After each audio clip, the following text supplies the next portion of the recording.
નમસ્કાર દોસ્તો, આપણા ગીર સોમનાથ જિલ્લાના તલાલાના વઘાસિયા હોસ્પિટલના ડોક્ટર છે જેમની સામે આખરે પોલીસમાં ફરિયાદ નોંધાણી છે।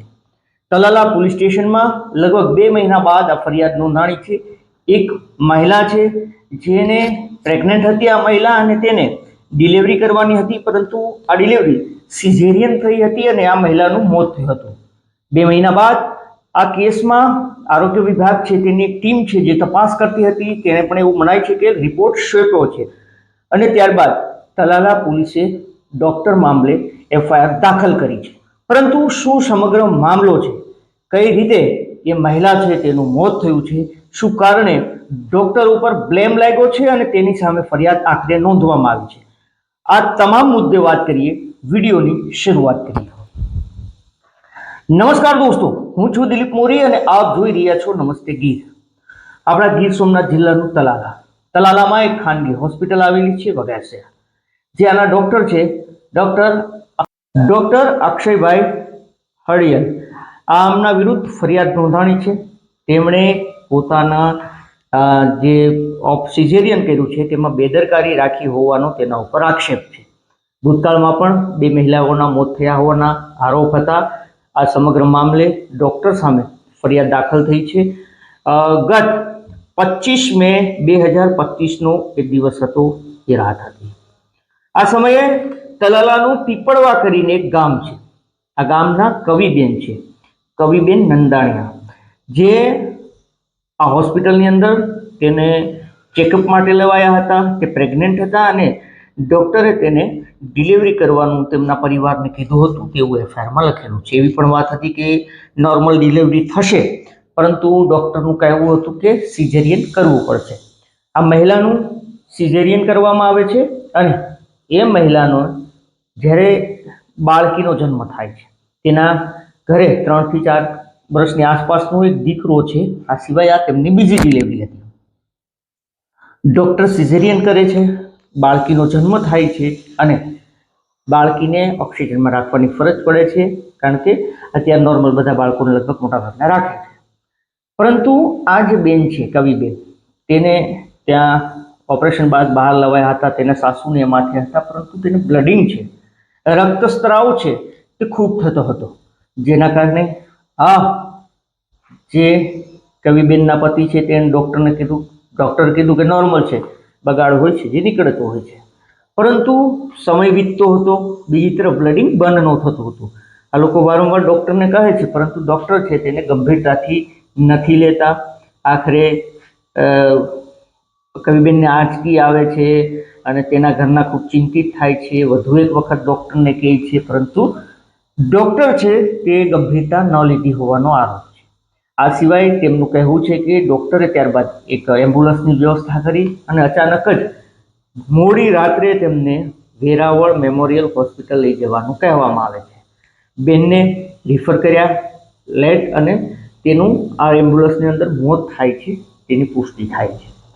ત્યારબાદ આ સમગ્ર મામલે આ પરિવાર છે તે પોલીસ સ્ટેશનના દરવાજા ખટખટાવે છે। તલાલા પોલીસ તેની અરજી લે છે, આરોગ્ય વિભાગને જાણ કરે છે અને આરોગ્ય વિભાગની કમિટી છે તે આમાં તપાસ કરે છે। 3 પેનલ ડૉક્ટરો છે તે આની અંદર આ કેસમાં તપાસ કરે છે। જે પીએમ રિપોર્ટ આવ્યો છે, કહેવાય છે કે તેની અંદર રક્તસ્રાવ થવાના કારણે આ કવિબેનનું મોત થયું છે।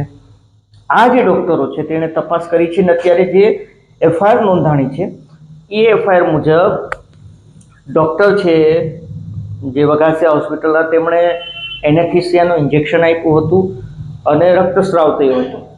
સામાન્ય રીતે ગાયનેકોલોજિસ્ટ ડૉક્ટર હોય છે તો એ આ સિઝેરિયનને કરતા હોય છે, એનો વિષય હોય છે, પરંતુ એનેસ્થેસિયાના ડૉક્ટર અલગ હોય છે। એવું પણ જાણવા મળ્યું કે એ સમયે ડૉક્ટર હાજર નહોતા, તો આ ડૉક્ટરે જ એનેસ્થેસિયા આપ્યું હોવાનું મનાય છે, એવો આરોપ છે।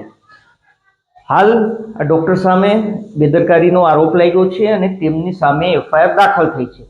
આ સિવાય પણ એક મનીષાબેન હતા અને એક કાજલબેન હતા, જેના પણ સિઝેરિયન દરમિયાન મોત થયા હોવાના આરોપ લાગ્યા છે। એક માંગરોળ તાલુકાના આરેણા ગામના હતા મનીષાબેન, આ સિવાય ત્યાં હળમતિયા ગામ છે ત્યાંના એક કાજલબેન હતા। તો આ બંને મહિલાઓ, મતલબ કે કુલ 3 મોતના આરોપો છે તે લાગતા રહ્યા છે, પરંતુ આખરે આ એક મોતની ફરિયાદ નોંધાણી છે આરોગ્ય વિભાગે શું રિપોર્ટ આપ્યો છે અમને પૂરી જાણકારી નથી, પરંતુ એફઆઈઆર જે મળી છે એફઆઈઆર મુજબ ક્યાંક ને ક્યાંક ડોક્ટરની બેદરકારીને લઈને એફઆઈઆર નોંધવામાં આવી છે તેવું મનાય છે.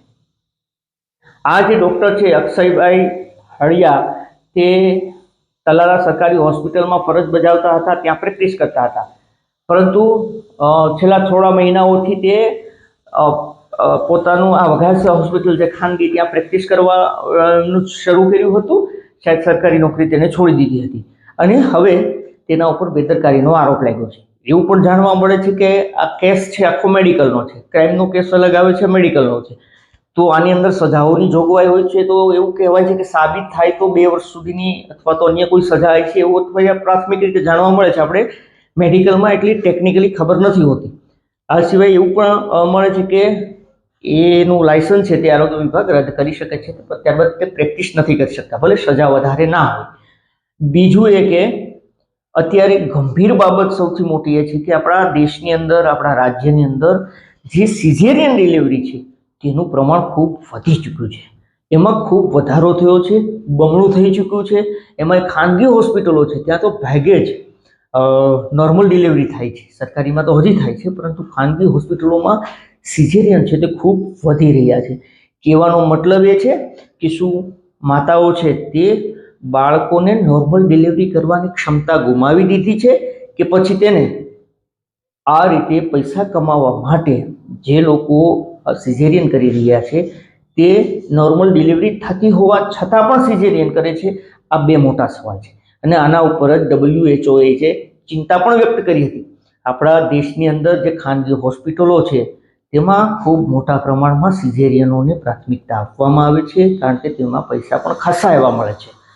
દોસ્તો, તલાલાના ડૉક્ટર સામે ફરિયાદ નોંધાણી છે, પરંતુ એ આરોપ છે જે કોર્ટની અંદર સાબિત થાય અને સાબિત થયા પછી શું ખરેખર ડૉક્ટરની ગંભીર બેદરકારી હતી કે નહીં, અને હતી તો તેને શું સજા મળે છે કે નહીં, એ હવે જોવું રહ્યું. કારણ કે આ મેડિકલનો વિષય છે, ટેકનિકલી વિષય છે, એની જાણકારી અમને નથી, પરંતુ આ ડૉક્ટર ઉપર આવા આરોપ લાગ્યા છે અને તેની સામે ફરિયાદ નોંધાણી છે, જેથી કરીને જે આવા અન્ય ડૉક્ટરો છે જે સિઝેરિયન કરી રહ્યા છે, બેદરકારી રાખી રહ્યા છે, તેમાં ક્યાંક ને ક્યાંક અનેક માનવ જિંદગીઓ છે તેનો દાખલો લઈને અમુક જિંદગીઓ બચાવી પણ શકાય છે, કે જે આડેધડ અનેક લોકો સિઝેરિયન કરી રહ્યા છે તેમાં ક્યાંક ને ક્યાંક હવે તે લોકો વિચારતા જરૂરથી થઈ જશે.